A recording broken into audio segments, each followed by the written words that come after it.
Chiugatino bella, lucente chiude stella. Habría sido mejor que le diesen zapatos. Tiene un buen agujero. ¿Ha visto cómo es? Es un castigo de Dios. En el norte os tratarán como a sus hijos, ¿entiendes? ¡Mamá! ¡No me quiero ir! Ameriv, venga. ¡No le robéis esta gran oportunidad a vuestros hijos! ¡Pensad en ellos!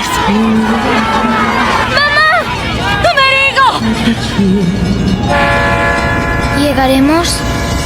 Narra la historia de Amerigo, un niño de 7 años que vive en la pobreza en el Nápoles de 1946.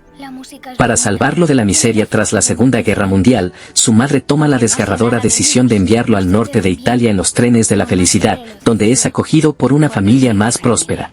Y el campo esté todo amarillo. Entonces podrás volver a tu casa de Nápoles. ¿Y cuánto tardará?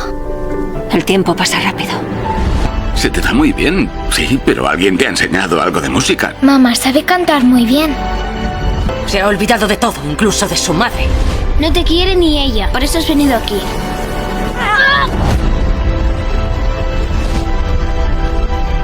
Debes despertar de ese sueño. Tu vida está aquí.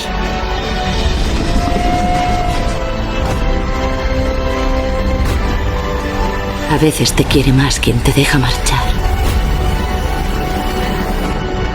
que quien te retiene.